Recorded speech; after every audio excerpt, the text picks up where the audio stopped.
Nu masih ampura nikmat sana Allah Subhanahu wa ta'ala. Kita hidup di bumi yang diciptakan oleh Allah.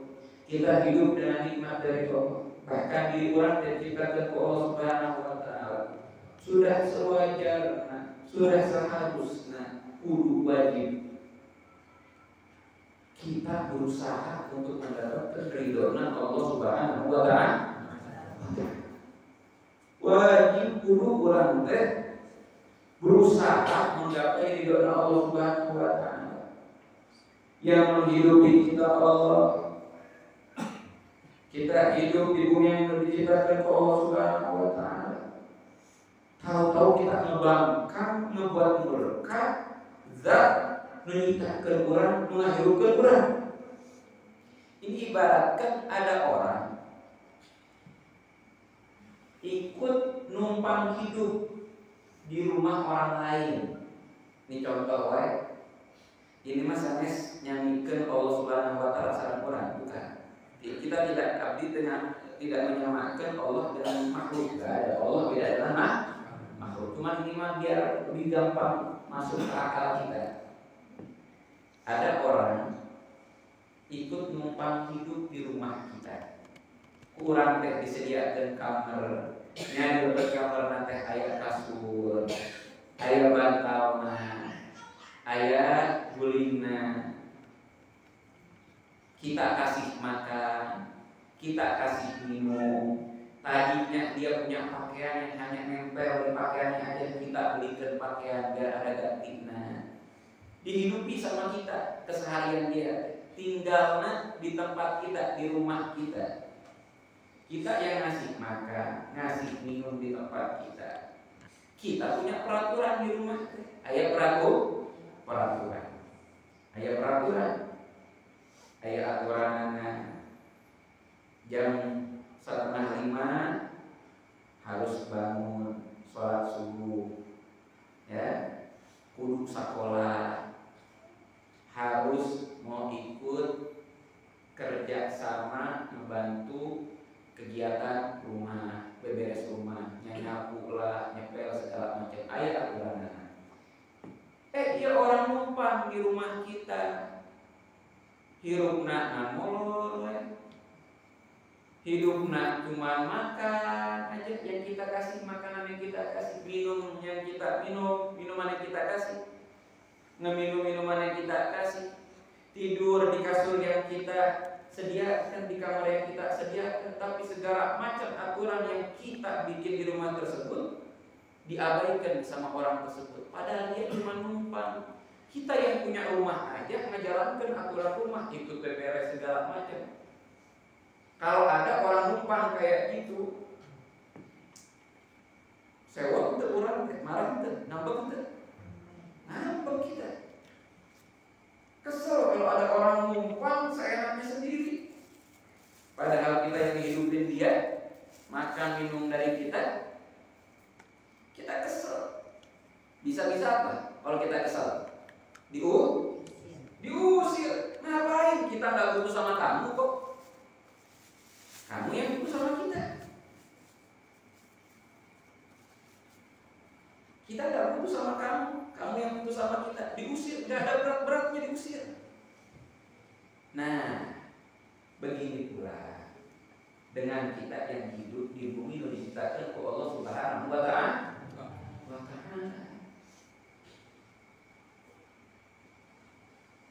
Allah punya aturan di muka bumi ini. Bahkan Allah Subhanahu wa ta'ala bikin aturan tersebut juga bukan hanya istimewa. Para nabi, para rasul pun makhluk-makhluk istimewa, manusia-manusia pilihan Allah, mereka juga tetap diwajibkan mengerjakan naon wae diparentah ku Allah Subhanahu wa ta'ala, naon diatur ku Allah Subhanahu wa ta'ala. Apalagi kita manusia biasa. Hamba-hamba yang dicintai sama Allah pun harus tunduk sama Allah, harus ikuti peraturan Allah. Mereka enggak berdosa sama sekali, enggak punya salah, tetap harus ikut aturannya Allah Subhanahu wa ta'ala. Kita hidup bernapas tanpa bayar, kita bernapas. oksigen yang kita hirup setiap hari itu, yang mana manfaatnya untuk keberlangsungan hidup kita, tanpa beli, nggak harus beli, kita bisa hirup sebanyak-banyaknya, nggak usah repot. Allah kasih kesehatan kepada hidup kita. Waktunya corona, berapa banyak orang-orang yang beli tabung gas oksigen hanya untuk bisa bernapas. Itu pun repot, pakai alat segala macam, ya kan? Beli itu isi ulangnya berapa ratus ribu satu kali isi ulang tabung gas itu. Udah gitu harus beli dengan harga yang lumayan mahal, sehari bisa 3 kali isi ulang tabung gasnya. Itu juga tetap jalan masih tidak nyaman, jalan sedikit terlalu jauh nyesek dadanya, tidur harus pakai alat juga, harus dipasang alat, nggak bisa senyaman kayak kita seperti ini. Lihat kita sekarang, adanya corona, adanya sakit, itu gambaran buat kita. Itu renungan buat kita untuk mensyukuri nikmat yang Allah berikan kepada kita. Jadi Allah Subhanahu wa taala masihan musibah, naon macam musibahnya. Termasuk ayatna musibah sakit. Itu untuk apa? Untuk menjadi bahan renungan bagi kita ketika kita sudah sehat. Ya Allah. Ya, ketika kita sudah sehat, kita lebih aktif lagi, lebih semangat lagi ibadah. Kenapa? Ketika kita sakit, kita merasakan makan gak nikmat. Allah, alhamdulillah, bobokna tidak pakai obat, ya, rutinan oge, kabobohan ketiduran, ya kan? Pakai obat, ya, bisa nurutan, berarti apa sih? Alhamdulillah. Masya Allah. Itu renungkan orang teh sakit, saya tidur nggak nyenyak, napas nggak nyenyak, badan sakit-sakit semua, makan nggak nafsu, seenak makan, seenak apapun makanannya terasa pahit, terasa nggak enak ke dalam perut kita, terasa nggak enak, ya, minuman seseger apapun terasa nggak enak. Nah, dengan adanya penyakit kita sadar betapa berharganya nikmat yang sudah Allah berikan kepada kita berupa nikmat sehat. Makanya seluruh para ulama, kesehatan itu adalah sebuah mahkota. Orang yang pakai mahkota itu adalah orang-orang yang spesial, kan istimewa, yang pakai mahkota, mengambil mahkota, para raja-raja, ratu-ratu, ratu-ratu memakai mahkota, ya kan, raja. Nah, ini orang-orang istimewa, orang-orang yang dapat kelebihan. Orang sehat itu, kesehatan itu mahkota. Berarti orang yang sehat memakai mahkota tersebut, mendapatkan nikmat besar lah maksudnya. Tapi yang bisa melihat, menyadari mahkota tersebut adalah orang-orang yang sakit. Orang yang sakit yang benar-benar menyadari betapa istimewanya nikmat sehat, betapa nikmatnya orang-orang yang hidup dengan sehat. Kita yang sehat nggak sadar kalau kita dapat nikmat dari Allah. Dalam sekali kesabaran kali ngeluh, nah, dapat nikmat besar. Dapat nikmat besar. Walaupun kita tahu kalau ada orang sakit, ngelihat orang sehat, walaupun dia rumahnya jelek, walaupun dia gitu. Tapi kalau orang sakit melihat ini orang dapat nikmat besar. Bahkan orang yang sakitnya, sekalipun orang yang sakitnya kaya raya, kalau bisa nggak ditukar kehidupannya, nggak apa-apa, jatuh miskin, yang penting sehat. Kenapa? Lebih mahal sehat, lebih berharga sehat. Masya Allah. Nah, dengan Allah memberikan kita sakit, bukan Allah zalim.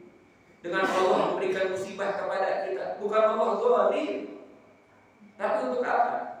Ngasih renungan kepada kita, khususnya kepada orang yang terkena musibah tersebut, dan bagi orang-orang yang di sekelilingnya untuk menyadari betapa banyak nikmat yang Allah sudah berikan kepada kita, agar kita setelah nanti berlalu itu musibah, sakitnya hilang, musibahnya sudah tidak ada, menjadi hamba-hamba yang bersyukur kepada Allah Subhanahu wa Ta'ala. Nah, kita dihidupkan oleh Allah, diberikan segala macam keistimewaan, anugerah luar biasa bersama dari Allah Subhanahu wa Ta'ala. Sehat, nikmat besar dari Allah Subhanahu wa Ta'ala. Bisa makan, tenggorokan kita aman, bisa enak makan makanan, apapun bisa dimakan, tahunya kerasa-rasanya, tempenya kerasa-rasanya, jengkol kerasa-rasanya. Ada makanannya enak, tapi karena lidahnya sakit, karena punya penyakit, tidak terasa sama sekali. Alhamdulillah masih bisa merasakan nikmatnya jengkol. Alhamdulillah masih bisa merasakan nikmatnya petai. Alhamdulillah. Sekarang masih ada kalimat Allah Subhanahu wa Ta'ala. Allah Subhanahu wa Ta'ala. Kita hidup dengan nikmat dari Allah, di tempat diciptakan Allah, di atas bumi diciptakan Allah, di bawah langit diciptakan Allah.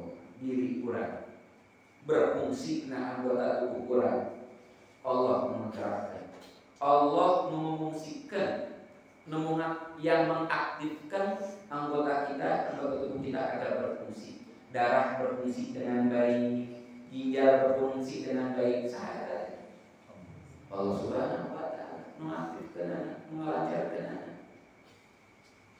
Kita tahu nih, kita hidup nggak lepas dari Allah Subhanahu wa Ta'ala, nggak lepas dari kenikmatan yang Allah berikan kepada kita. Wajib kalau orang berakal, jangan sadar, mengeling ya. Orang sadar bukan orang gila. Orang yang punya akal pasti mikir, berarti saya wajib, kudu, harus berusaha membuat Allah ridho sama saya. Agar apa? Agar hidup di alam dunia diberikan kenyamanan oleh Allah Subhanahu wa Ta'ala. Agar Allah melanggengkan nikmatnya kepada kita. Allah Subhanahu wa Ta'ala berfirman, la in syakartum la azidannakum wa la in kafartum inna 'adzabi lasyadid. Jika kalian bersyukur, aku bakalan tambah nikmat kalian. Syukur ini kenapa Allah perintahkan kita untuk syukur? Karena dengan syukur itu cara kita mendapatkan ridho dari Allah Subhanahu wa Ta'ala. Allah ridho sama kita, Allah tambah nikmatnya. Allah beri kenyamanan kepada kita. Habib, tapi saya sudah berusaha takwa ke Allah, ikut taat ke Allah Subhanahu, taat kepada Allah Subhanahu wa Ta'ala, tapi ekonomi saya masih seperti ini, bisnis saya masih seperti ini, usaha saya masih seperti ini, saya masih sakit hati. Kenyamanan itu letaknya di dalam hati. Yang paling utama, kenyamanan itu letaknya di dalam hati. Letaknya di dalam hati. Kenyamanan itu letaknya di dalam hati. Buktinya, ada orang kaya, orang terkenal, orang bisa beli apapun, tapi dia merasakan hidup gak nyaman. Dia cari segala macam hal-hal yang bikin asik, yang bikin senang, bikin bahagia, main perempuan, mabok-mabokan, main pil, segala macam. Hanya untuk apa? Untuk dapatkan kebahagiaan. Dia punya uang, terkenal, ya, kaya raya, jabatan punya, tapi kenapa sampai akhir hayatnya dia meninggal dalam keadaan bunuh diri? Orang yang bunuh diri itu orang yang putus asa. Dan orang yang putus asa itu berarti dia tidak nyaman hidupnya. Tidak nyaman. Gak betah dia hidup di dunia. Dalam arti gak betah itu udah gak kuat, udah gak kuat dengan kehidupan dunia. Kalau orang-orang soleh juga sama, mereka gak betah hidup di dunia. Kenapa? Waduh, sudah pengen rindu ketemu sama Allah Subhanahu Wa Taala, tapi gak ada kepikiran untuk bunuh diri. Kenapa? Karena bunuh diri dilarang Allah Subhanahu Wa Taala. Rindu pengen ketemu sama Allah sambil tetap menjalankan perintah Allah. Kalau ini mah sudah gak betah hidup di dunia itu, sudah gak kuat, sudah segala macam dia lakukan untuk hidup bahagia, tapi tetap udah gitu bosan, sumpok lagi, sampai akhirnya hidup bunuh diri, matinya bunuh diri. Tapi ada cerita, ini bukan hanya cerita 1, 2, tapi banyak kejadian seperti ini. Bahkan masih sering kita saksikan juga sekarang ini.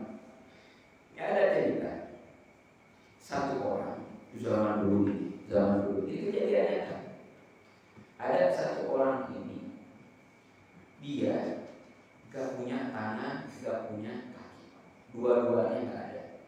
Tangan dua-duanya gak ada, kaki dua-duanya gak ada. Kena penyakit. Penyakitnya itu bikin dia borokan.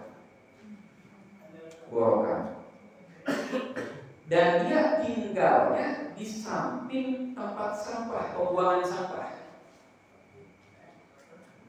Semua orang yang lewat sama dia ngerasa kesian, tapi di sisi lain ngerasa jijik. Ada yang langsung minggat, kabur. Kenapa? Karena dia borokan segala macam di samping tempat pembuangan sampah. Ada yang kesian itu bukan ngasih makanan sambil nggak nyentuh sama sekali. Ada yang sambil dilempar, ada yang sambil dijatuhkan makanan. Ada satu orang soleh ngelewatin orang ini, orang yang nggak punya kedua tangan, orang yang nggak punya kedua kaki, punya penyakit. Ini orang soleh ini ulama. Dia merasa kesian, ya Allah. Di sisi lain dia bersyukur sama Allah, dikasih nikmat sama Allah sehat. Tapi tahu-tahu ini ulama ngedenger orang yang buntung ini gak punya kedua tangan, gak punya kedua kaki, yang sakitnya seperti itu, ngucapin sebuah ucapan yang bikin dia kaget. Apa ucapannya? Ya Allah, alhamdulillah atas nikmat besar yang Engkau telah berikan kepadaku. Kaget ini Ustaz. Si Ustaz kaget. Nikmat besar apa yang Allah berikan kepada dia yang dia syukuri? Dia gak punya rumah, pakaian yang cuma melekat di dalam tubuhnya, tangan gak punya, anggota tubuhnya gak normal, sakit, orang mandang dia hina, orang jijik sama dia, makanan sedikasihnya sama orang, itu pun orang juga ngasihnya sambil dilempar karena jijik sama dia. Nikmat besar apa yang Allah berikan kepada dia, kok masih bisa syukur? Panasnya gak panasan, hujannya gak hujannya, padahal kondisinya seperti itu. Akhirnya karena penasaran, dia heran. Karena saking penasaran, heran, disamperin sama si Ustaz orang tersebut. Ketika disamperin, si Ustaz bilang, Assalamualaikum Bapak. Waalaikumsalam Ustaz. Disebabkan Nabi Ustaz nate, nama Ustaznya disebutkan. Padahal belum pernah ketemu sama sekali. Kok bisa orang itu tahu sama Ustaz tersebut? Apa sebabnya? Allah buka mata batinnya. Allah buka mata batin. Akhirnya si Ustaz nanya, Bapak, maaf, saya tadi pas saya melewati Bapak, melihat Bapak, saya kesian sama Bapak. Tapi di sisi lain saya bersyukur sama Allah. Saya dikasih nikmat sama Allah Subhanahu Wa Taala. Tapi saya kaget waktu Bapak mengucapkan syukur kepada Allah, alhamdulillah atas nikmat besar yang Allah berikan, yang Engkau berikan kepada. Saya bertanya-tanya, Pak, nikmat besar apa yang Allah berikan kepada Bapak? Dengan kondisi Bapak seperti ini, Bapak masih merasa Allah memberikan nikmat besar kepada Bapak. Emang nikmat apa Bapak? Dijawab sama si Bapak tersebut. Allah memberikan kondisi seperti ini. Tangan Allah ambil, kaki Allah ambil, Allah beri penyakit, Allah ambil rumah, segala macam. Saya tak punya rumah, tapi la yazal yabqa li lisanan dzakiran wa qalban khasi'an syakiran. Walaupun semua yang Allah ambil, tapi Allah sisakan dua nikmat, dua anugerah terbesar yang jarang didapatkan oleh hamba-hamba yang lainnya. Yang pertama, lisan yang selalu tetap berpikir kepada Allah, mengagungkan Allah, tak pernah memuliakan, mengagungkan Allah, selalu basah untuk berpikir kepada Allah. Allah masih saya kasih hidayah taufik, misalkan lisan, lalu Allah beri saya hidayah taufik sehingga saya masih bisa berpikir kepada Allah. Kita yang sehat belum tentu dalam sehari lebih banyak pikirnya daripada yang ngobrolnya. Kalau coba dihitung-hitung seorang mana ngobrol sama pikirnya, sadinkan dalam sehari lebih banyak ngobrolnya. Coba ada sedes orang sakit seperti itu, ya, beliau bersyukur kepada Allah. Kenapa? Walaupun beda dari hamba-hamba yang lainnya secara fisik, tapi Allah berikan keistimewaan yang tidak diberikan kepada hamba yang lainnya. Apa itu? Lisan masih bisa bergerak untuk zikir. Allah beri hidayah dan taufik sehingga masih mau berzikir. Dan yang kedua, Allah beri saya hati. Allah sisakan bagi saya hati, dan Allah jadikan hati saya hati yang khusyuk, hati yang bersyukur. Kita pakaian banyak, kita tempat tinggal ada, sehari makan 3 kali, kadang sapiring 2 piring, 3 piring sekali makan ada. Angger kene wae ngeluh, angger wae panas diri dengan nikmat yang didapatkan oleh tetangganya, banyak ngeluhnya.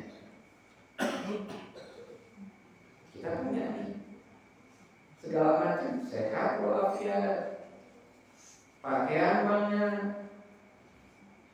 produk ayah, daster banyak, sarung banyak, baju takwa banyak, tempat tinggal ada, keluarga ada. Ketimbang syukur. Allah beri keistimewaan sama Bapak tersebut apa? Hati yang masih khusyuk dan bersyukur kepada Allah. Nah, itu buktinya. Kalau Allah sudah ridho kepada hamba, Allah beri kenyamanan. Allah beri kenyamanan, dan kenyamanan itu letaknya yang utama di dalam hati, bukan di materi, bukan dari bentuk rumah kita yang mewah, bukan dari banyaknya harta, bukan dari banyaknya orang.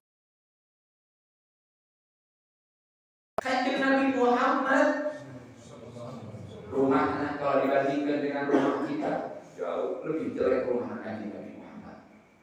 Rumahnya Kanjeng Nabi Muhammad, teholna tanah, kasurnya Kanjeng Nabi Muhammad terbuat dari kulit kasar.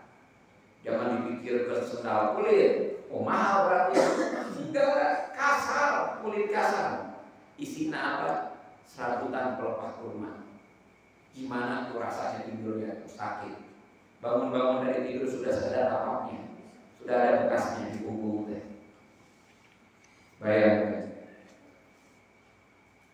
Nabi Muhammad gak pernah tidur nyimpan uang di dalam rumahnya. Setiap tidur pasti gak ada uang di dalam rumahnya. Kalau masih ada uang di rumahnya, disedekahkan baru pulang ke rumah baru tidur. Kanjeng Nabi Muhammad. Rumahnya sepetak. Ya tempat makan di situ, ya masak di situ. Tapi hamba itu paling bahagia hidup di alam dunia sampai di akhirat salah Kanjeng Nabi Muhammad sallallahu alaihi wasallam. Padahal secara materi, secara harta jauh di bawah kita. Dalam kehidupan sehari-hari musuh Kanjeng Nabi Muhammad banyak, lu nggak hina-hina Kanjeng Nabi Muhammad banyak, yang mau bunuh Kanjeng Nabi Muhammad, tapi hamba paling bahagia hidup nasa Kanjeng Nabi Muhammad Sallallahu Alaihi Wasallam. Kenapa kok bahagia pada hidupnya seperti itu? Secara zahir nggak enak, tapi kok Nabi Muhammad merasakan bahagia? Allah ridho, karena Allah yang menghidupkan Nabi Muhammad, Allah yang memberikan kenikmatan kepada Nabi Muhammad, Allah menciptakan alam semesta, Allah ridho kepada Nabi Muhammad, Allah buat nyaman bagi Nabi Muhammad. Kita pun seperti itu.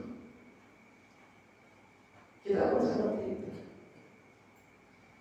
Kalau kita benar-benar berusaha bikin Allah ridho kepada kita, nyaman hidupnya, tenang, ada gimana pun kondisi hidup kita,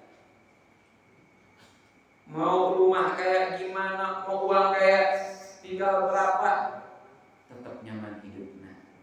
Enak aja, dilaluinya itu enak. Kalau sudah nyaman, bahagia. Tapi kalau nggak nyaman, subah terus, kesel terus, sedih terus, nggak nyaman, nggak enak. Walaupun dia punya segala-galanya, walaupun dia punya segala-galanya. Gambarannya ini juga gampangnya, kayak tadi orang itu. Ya, kalau kita aja gini, kita ikut numpang di rumah orang. Kalau orang tuh ngasih kepada kita, ngasih kita makan, iya, ngasih kita minum, iya, ngasih kita pakaian, iya, ngasih tempat tidur, iya. Tapi setiap ketemu sama kita cemberut. Setiap ngasih makan, kelihatan wajah kesalnya. Kira-kira betah enggak ikut numpang, ikut nginep di rumah orang yang kesel sama kita? Padahal dikasih makan, dikasih tempat tidur, dibiarkan kita tidur. Nyaman tuh? Kita nyaman. Boro-boro tidur, tinggal bareng, bertamu aja sama orang, walaupun disediakan segala macam di ruang tamunya, makanan segala macam ada, minuman segala macam ada, pantas, sopri segala macam ada, tapi pas ngeliat, pas nemuin kita itu tuan rumah nemuinnya sambil cemberut, nemuinnya sambil melotot, nemuin kita sambil dengan muka gak suka. Kira-kira betah gak kita bertamu ke rumah orang seperti itu? Gak betah. Gak betah kita. Kita bertamu ke rumah orang atau nginep di rumah orang, orangnya pas-pasan, ngasih kita air juga cuma air putih, cemilan gak ada, makanan gak ada. Kita merasa nyaman, kasur yang disediakan, kasurnya gak pakai ranjang, itu pun sudah kasur kapuk, sudah banyak sobek-sobeknya, sudah amburadul, sudah banyak keluar, tapi kita tidur nyaman di rumah tersebut. Kenapa? Karena punya rumah, senang sama kedatangan kita, senang, ridho dengan keberadaan kita di rumahnya. Setiap ketemu nyambut kita, setiap ketemu senyum sama kita. Walaupun apa yang dihidangkan sama dia, walaupun apa yang disiapkan sama dia enggak mewah, tapi karena dia ridho sama kita, kita nyaman hidup di rumah tersebut. Mau rumahnya besar, tapi kalau orangnya enggak senang sama kita, walaupun kita dikasih makan yang enak, dikasih minum yang enak, disiapkan kamar yang bagus, enggak nyaman kita hidup sama dia. Enggak ya? Itu gambar kalau kita hidup di dunia dengan ridho Allah atau tidak ridhonya Allah. Itu gambaran gampangnya kayak gitu. Itu mah gambaran gampangnya. Bukannya makhluk Allah dan makhluk, bukan, ini mah untuk lebih gampang menggambarkannya. Kan kita masa iya bisa orang yang hartanya lebih sedikit dari kita kok bisa lebih nyaman hidupnya? Orang yang gak punya rumah kok bisa nyaman hidupnya? Orang yang pakainya lebih sedikit dari kita kok bisa nyaman hidupnya? Kok bisa lebih bahagia dari kita? Kalau Allah ridho, kalau Allah ridho sama dia, nyaman hidupnya, bahagia, jauh lebih bahagia daripada kita hidupnya. Masa iya orang yang jauh lebih kaya daripada kita nggak nyaman hidupnya, nggak bahagia? Buktinya banyak yang bunuh diri. Harta dia punya. Yang bunuh diri itu bukan orang-orang yang nggak mampu. Ada memang yang nggak mampu. Bukannya nggak punya harta. Berapa banyak berita ngedengarkan, apalagi di luar negeri, orang bunuh diri padahal dia hartanya banyak. Itu cukup jadi bukti. Kenyamanan itu letaknya di dalam hati. Kapan kita dapat kenyamanan tersebut? Ketika Allah ridho. Karena ini bumi yang kita tempati menyintakan sahab Allah. Yang menghidupi kita sahab Allah. Memasukkan kenikmatan sahab Allah. Kalau Allah yang memiliki alam semesta ini ridho kepada kita, nyaman melalui Quran. Nyaman pasti nyaman. Kalau nyaman pasti bahagia itu. Pasti bahagia. Rumah punya bagus, kendaraan banyak dari segala macam punya. Allah ridho. Allah dia kasih dia rumah, kasih dia mewah-mewahan segala macam, emas banyak dan segala macam. Tapi Allah ridho, nyaman nyaman. Kita minta sama Allah, Allah beri kita rezeki yang barokah yang alhamdulillah.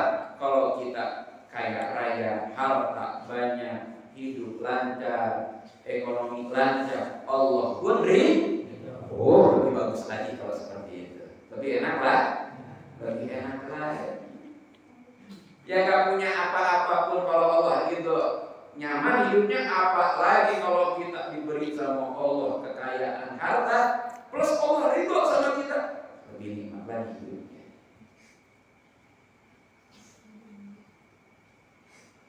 Kita bergabung sama orang, kalau kita pengen dibuat nyaman sama tuan rumahnya, kita berusaha caper, cari perhati, biar orang suka. Hidup di muka bumi yang diciptakan sama Allah, hidup di sama Allah, sok caper ke Allah, cari perhatian untuk mendapatkan ridho Allah. Kumaha caranya? Taat ke Allah, patuh ke Allah, sintu hidup ke Allah Subhanahu wa Ta'ala. Itu cara kita cari perhatian agar Allah ridho sama kita. Gak ada cara yang lain. Satu-satunya cara biar Allah ridho sama kita, patuh ke Allah, tunduk ke Allah. Nu patuh ke Allah bukti ngerjakan setiap nawa yang diperintahkan oleh Allah dan menjauhi larangan Allah. Karena itulah aturan dari Allah bagi kita. Masya Allah. Dan kita sekarang kumpul semuanya dengan tujuan yang sama, agar Allah ridho kepada kita. Karena salah satu aturan Allah kepada kita sebagai hamba-Nya, yaitu Allah bikin aturan. Aturannya apa? Aturannya kita harus menuntut ilmu. Allah juga bikin aturan apa? Untuk berzikir. Allah juga bikin aturan apa kepada kita? Untuk bersolat. Alhamdulillah, Quran sadayana kempal untuk nuntut ilmu, untuk berzikir, bersolawat.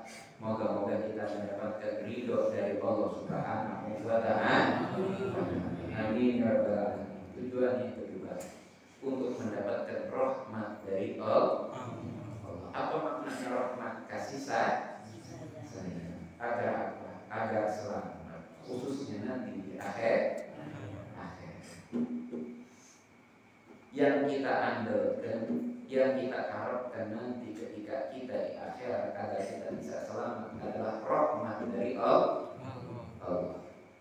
Bukan amalan kita, bukan amalan kita. kita sombongkan amalan kita seolah-olah kita berhak mendapatkan surga karena amalan ibadah kita.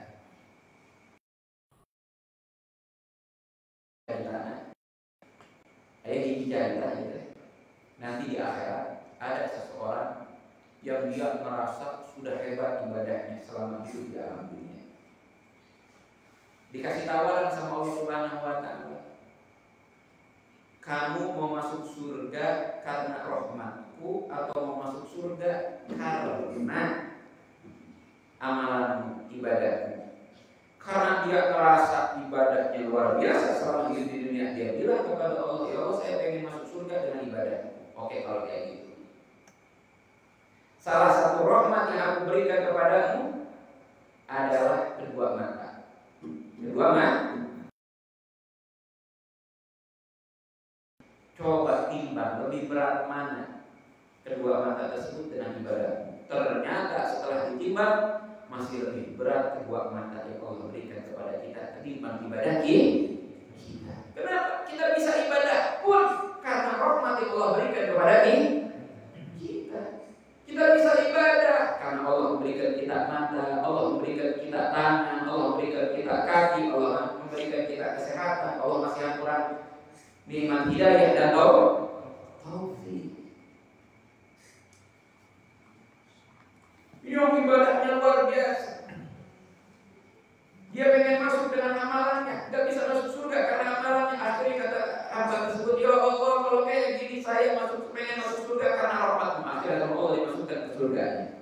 Dimasukkan ke surga karena rahmatnya Allah Subhanahu wa Ta'ala. Oh, kalau kayak gitu mah udah kita mah tinggal berangan-angan aja. Ya Allah, saya pengen rahmatmu. Moga-moga nanti di akhirat dapat rahmat, saya bisa masuk surga dengan rahmat ya Allah. Tapi kemana aja, cuma bayang-bayangkan aja ibadah itu sama wae bohong.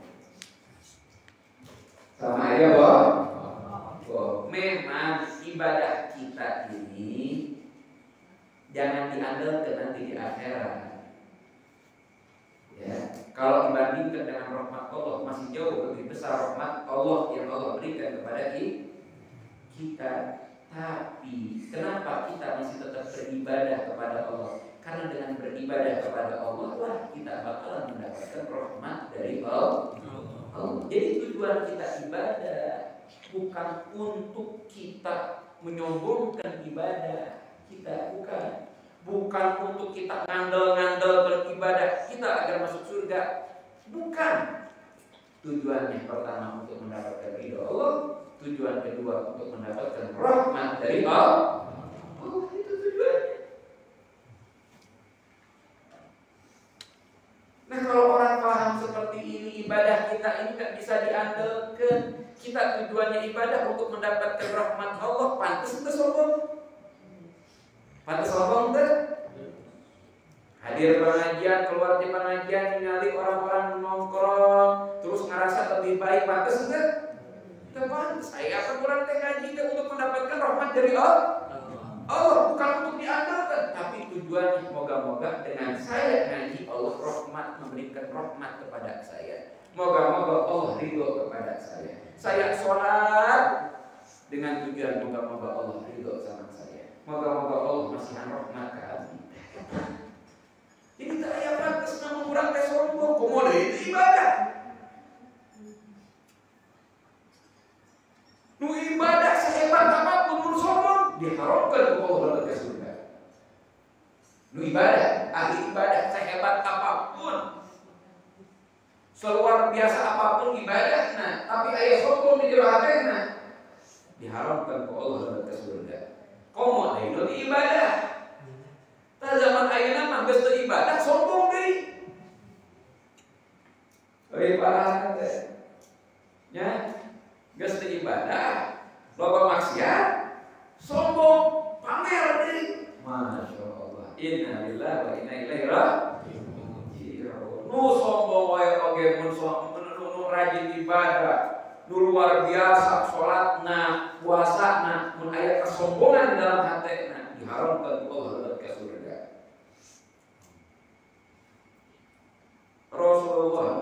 Rasulullah nu menyampaikan kepada kita, man kana fi qalbihi mithqalu dzarratin min kibr la yadkhulul jannah man kana fi qalbihi mithqalu dzarratin min kibr mual berkas surga. Jami nu aya kesombongan di qiraatna walaupun saeutik.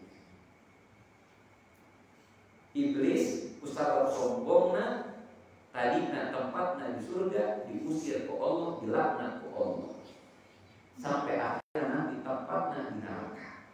Padahal sudah lama menghuni surga, tapi diusir, dilaknat Allah. Dijanjikan bakalan ditempatkan di neraka paling terdalam. Usabab non, usabab urang tak pernah nampak surga, tak pernah dapat ke surga. Sombong, ngarap-ngarap surga, Masya Allah. Yang berperantau ibadah, kalau melakukan amalan itu bukan untuk disombongkan, toh ngerasa lebih bagus, lebih baik daripada orang lain. Karena ini mah amalan-amalan kita itu dengan ada tujuan mengharap ridho dan rahmat Allah. Bukan untuk diandalkan, bukan untuk disombongkan. Tapi ini upaya kita, ikhtiar kita agar Allah ridho dan merahmati kita. Jadi jangan merasa kita lebih baik dari orang lain karena amalan kita ini, kita sudah melakukan amalan ini, melakukan amalan itu. Jangan. Karena kita melakukan amalan ini itu, sholat, puasa, haji, segala macam amalan-amalan ada yang kita lakukan, haji, zikir, sholawat. Tujuan utamanya harus yang paling utama untuk mengharapkan ridho dan rahmat dari Allah. Itu tujuan utama, untuk mengharapkan rahmat dan ridho dari Allah Subhanahu wa Ta'ala. Jadi pantas ente sombong, pantas ente walaupun rajin ibadah, pantas ente sombong, pantas sombong, pantas sombong. Masya Allah. Moga-moga Allah ridho kepada kita. Moga-moga Allah merahmati kita di dunia dan di akhirat. Amin ya rabbal alamin. Allah selamat kekurangan saya di dunia dan di akhirat. Amin ya rabbal alamin. Karena ini tujuan kita kumpul, tujuan kita hadir dalam pengajian ini agar Allah ridho dan merahmati kita. Moga-moga apa yang kita niatkan, apa yang kita tuju diberikan oleh Allah Subhanahu wa Ta'ala. Amin.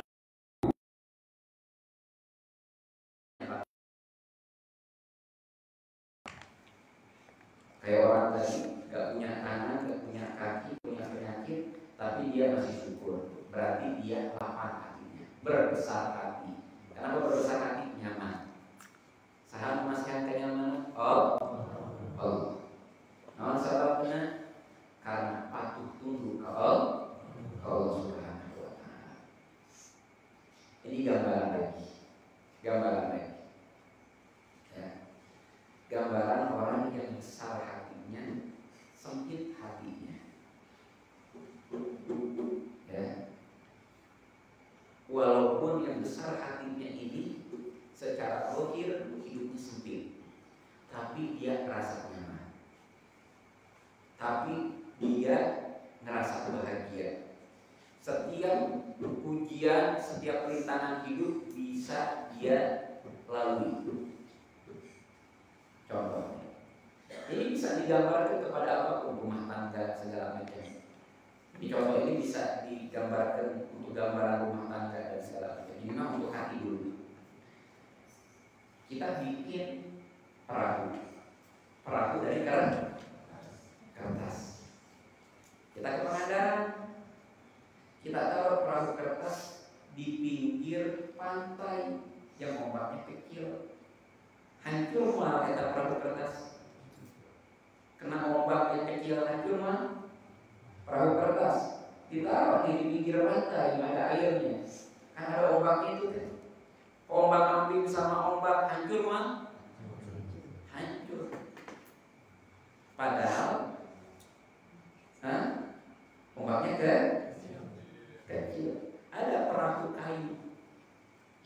Dia di pinggir pantai, ditarikin kokoh. Sehari-hari diterjang itu ombak 24 jam, nggak rusak sama sekali. Ini baru semenit ditaruh sudah hancur.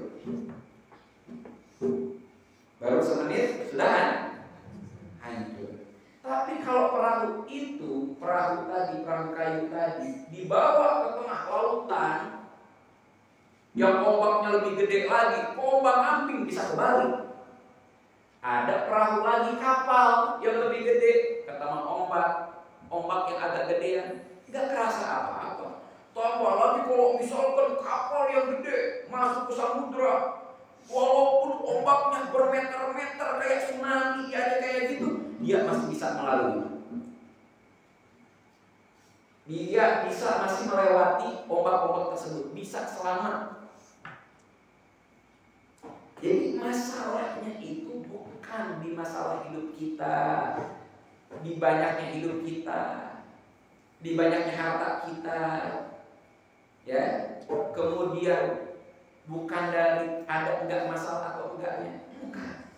Masalah itu di hati kita, besar enggak hati kita, lapang enggak hati kita. Kalau orang yang besar hatinya, sebesar apapun rintangan hidup, dianggap enteng bagi dia.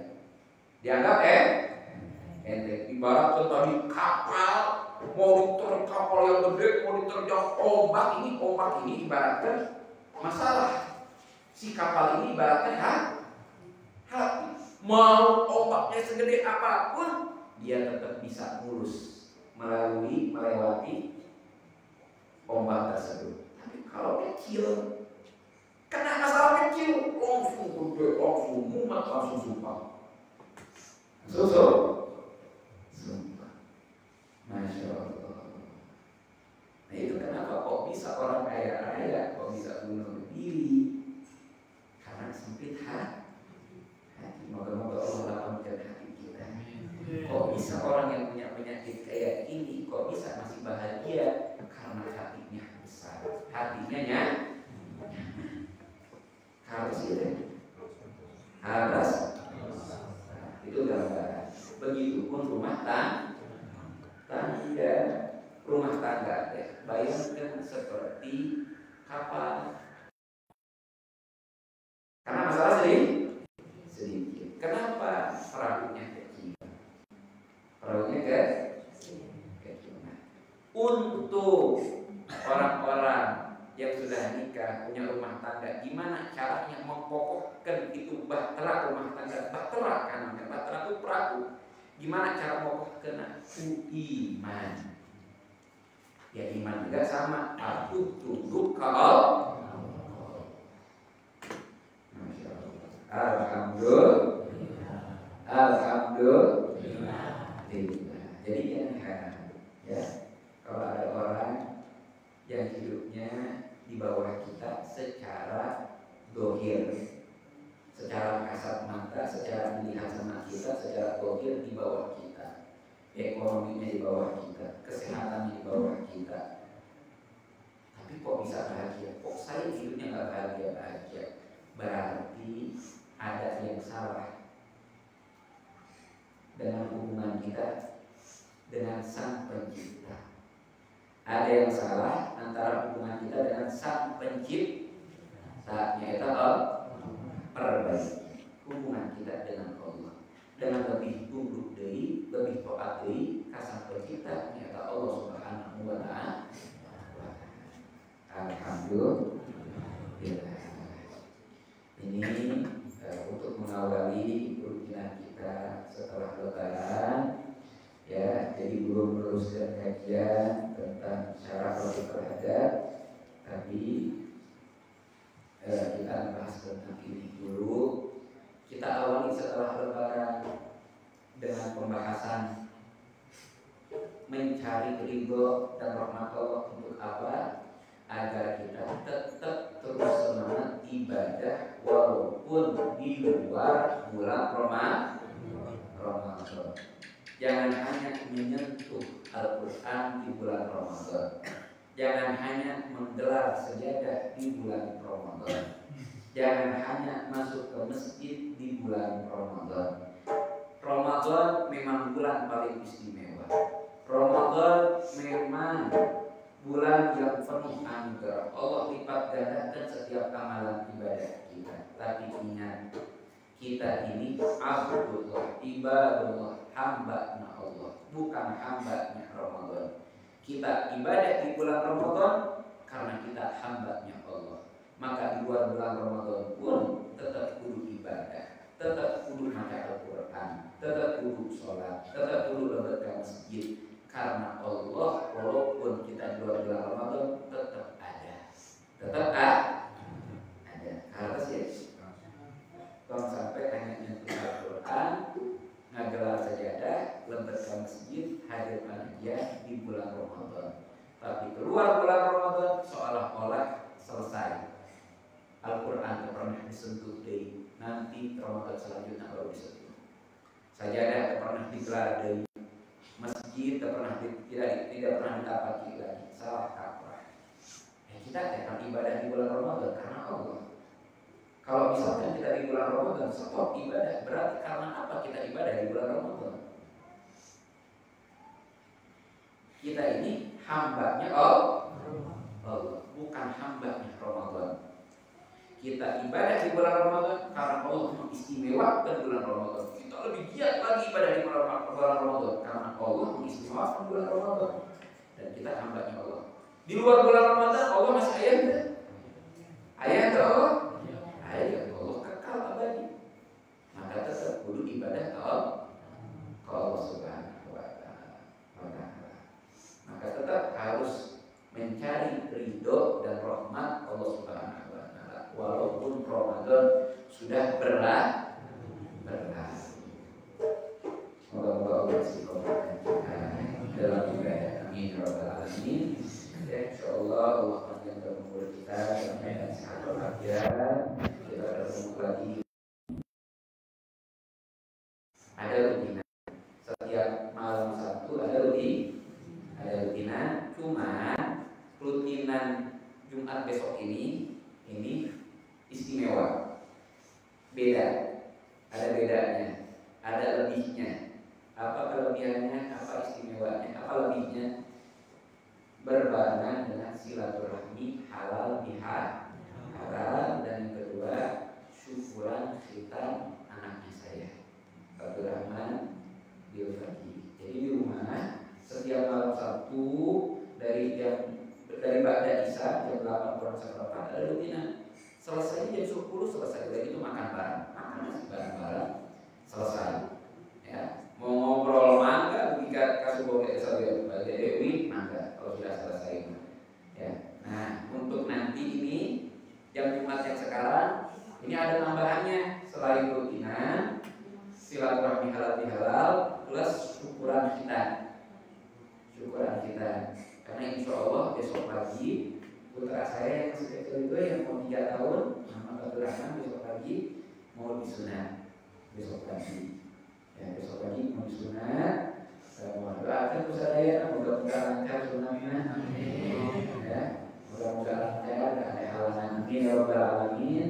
Dan anak musoleh, hamba Allah musoleh, bertakwa Allah, mubahih berduduk ke Allah Subhanahu wa Ta'ala, dan kebanggaan kanjeng Nabi Muhammad sallallahu alaihi wasallam. Amin ya rabbal alamin. Mudah-mudahan dan ajakan kepada semua anak, amin harap bisa kehadiran saya. Ya, ibu biasa menyambunggal minggu, setiap rutinan bisa hadir. Alhamdulillah. Ini mah lebih dianjurkan dari karena ada lebihnya. Ya, ada lebihnya. Silaturahmi halal sekaligus syukuran kita. Tapi di mana ya? Ayo kan. Tapi hiji. Jumat besok ini Jumat ayeuna. Jumat sekarang. Misal satu Ba'da Isya. Jangan nyampe ke rumah jam 10, nyampe rumah jam 10 udah selesai acaranya. Ya. Karena saya acara dimanapun juga disamakan dibarengkan sama rutinan. Jadi mulainya jam segitu, nyari saya oke sampai jam segitu, malah ya beda asal rutinan biasa. Jadi sama aja. Nah, ini undangan saya kepada semua. Moga-moga tidak sengaja, amin.